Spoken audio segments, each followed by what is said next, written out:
Olá pessoal, sou o Rodrigo Fraga, sou aluno da Astrofísica e hoje eu vou falar aqui sobre velocidade média e instantânea. Entender bem a diferença, na verdade, certo? Pois bem, então aqui, né, para exemplificar, eu tenho este gráfico que ele está representando a posição em função do tempo. Bastante importante ser este gráfico, né?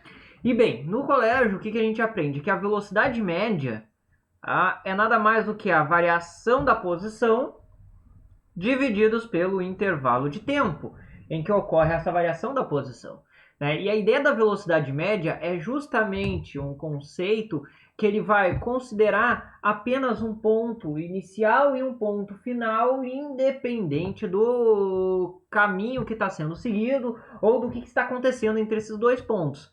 Então, por exemplo, se eu tenho um ponto arbitrário aqui em t igual a 2 segundos, né, que bateria numa posição um pouquinho acima de 8 metros, ali que nem no meu exemplo, e eu quero um ponto que está em 4 segundos, cuja posição está um pouca coisa antes dos 12 metros, a velocidade média eu iria considerar justamente a posição no instante de 2 segundos e no instante de 4 segundos e os tempos entre 2 e 4 segundos. Ou seja, eu pegaria basicamente, dividiria a distância percorrida pelo tempo que levou para percorrer essa distância. Aqui seria o meu delta S, aqui o meu delta T.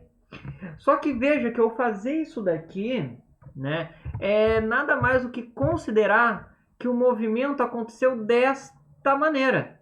Ou seja, não essa curva que é feita aqui acima, mas uma linha reta entre esses dois pontos. Então a velocidade média justamente faz isso. Ele considera, né, ele parte de uma equivalência de que tal movimento é igual a um movimento, ou é equivalente, ou pode ser trabalhado como um movimento em linha reta com uma mesma velocidade constante, que é a velocidade média. Por isso que o MRU e a velocidade média acabam chegando na mesma expressão, né? Porque a ideia de a velocidade média é se comparar ao MRU, certo?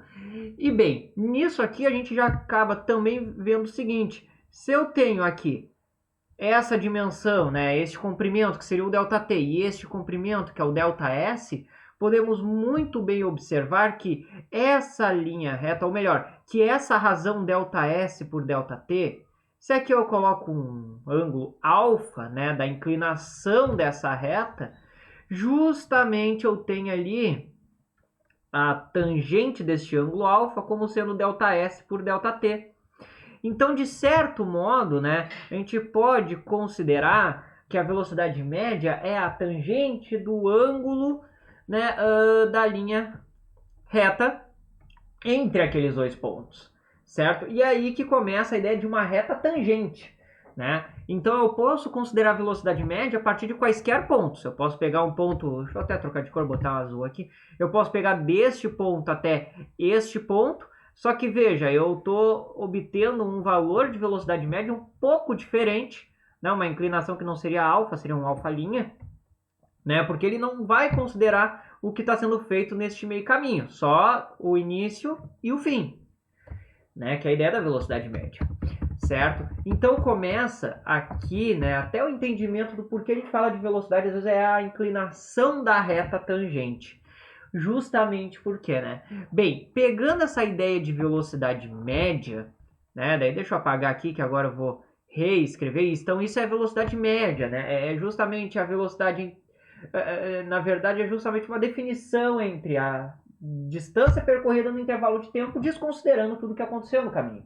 Então ele pega a velocidade média está dentro de um intervalo de tempo. Só que o que acontece? Eu quero saber a velocidade exatamente num instante. Né? Ou seja, eu não quero saber a média, o que aconteceu de um ponto até outro. Por exemplo, a velocidade média do trajeto que um ônibus faz de um fim da linha até outro. Aí vale a pena calcular a velocidade média, porque tu não sabe o que está acontecendo todo o caminho. Mas agora eu quero ver exatamente a velocidade em certo instante. Ou seja, eu quero olhar, vamos dizer, para o velocímetro de um automóvel e ver exatamente qual é a velocidade dele naquele momento. E aí que entra o conceito de velocidade instantânea. Né? Então, velocidade média é dentro de um intervalo de tempo, É dentro de um intervalo e desconsidera tudo que acontece entre o ponto inicial e final, né? Então ele só pega a distância percorrida no tempo percorrido, seja se parou ou não. E a velocidade instantânea, ela vai querer saber justamente, né, a velocidade no ponto exato, no momento exato. Como é que é feito isso, né? Então, justamente, a gente fala de inclinação de reta tangente porque é nada mais do que isso. Né? A velocidade num ponto é nada mais do que a inclinação da reta tangente naquele ponto. Por que isso, né? Porque a gente pensa no seguinte, se eu tenho aqui um ponto arbitrário, né, voltando para o ponto de 2 segundos, e eu vou ter uma sequência de pontos. Então aqui eu teria um ponto cuja reta seria essa daqui. Só que aqui eu estou pegando um intervalo entre 2 e um pouco menos de 4 segundos. Se eu diminuo esse intervalo, eu vou obter uma reta aqui, né, entre um pouquinho menos de 3. Se eu for diminuindo cada vez mais, eu vou tendo uma reta cada vez mais próxima, né, do que seria a reta tangente naquele ponto. Então eu vou pegando aquele intervalo, vou diminuindo, até ficar tão pequeno que eu posso considerar que é justamente o intervalo está dentro do próprio instante. E aí que vem a ideia da velocidade instantânea, que é exatamente naquele ponto, né? Então a gente fala de reta tangente, por quê? Porque é justamente a velocidade naquele exato ponto. Então, em cada ponto, eu teria uma velocidade específica dada pela inclinação da reta tangente.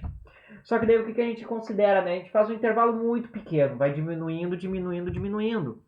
Então, a gente poderia dizer que a velocidade instantânea V é também uma variação de posição no tempo.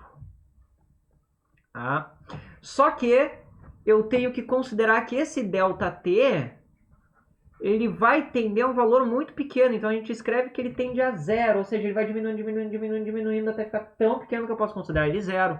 Que aqui a gente chama de infinitesimal até mais tarde no cálculo diferencial. Como que a gente escreve isso aqui, né?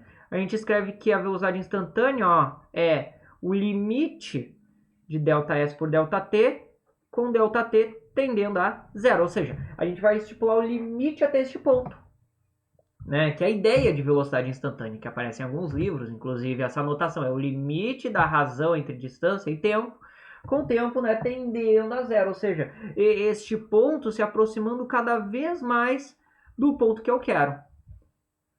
Só que, claro, fazer esse tipo de cálculo é inviável porque tu não tem como dividir por zero, é impossível. E aí que entra a definição do que mais tarde vocês vão conhecer como a derivada, se já não conhece, que a velocidade então é a derivada da posição em relação ao tempo. Porque esse ΔT ele passa a ser uma coisa que a gente chama de um intervalo infinitesimal, ou seja, tão pequeno, que a gente pode considerar zero em alguns momentos, né? Só que, claro, esse tipo de cálculo para derivada acaba tendo comportamentos diferentes. Mas a ideia é justamente separar a velocidade média, eu pego um longo intervalo de tempo. Uma velocidade instantânea é uma redução deste intervalo para um intervalo tão pequeno que eu posso considerar zero. Dentro da computação, por exemplo, esse tipo de ΔT é o que a gente chama às vezes de passo, né? Que é simplesmente um valor muito pequeno, 0,01 ou 0,001, um intervalo muito pequeno. Né, que a gente pode considerar zero dentro da precisão que a gente quer encontrar, né, para o computador. Para nós aqui fazermos de forma analítica, se usa, né, o método da derivação, mas é justamente já dar um motivo do porquê tem essa derivada e também de diferenciar em velocidade média da instantânea. Né? Média vai pegar um longo intervalo de tempo, instantânea é naquele exato momento. Certo, pessoal? Bem, a aula era essa. Espero que eu tenha ajudado vocês. Desejo bons estudos e até a próxima.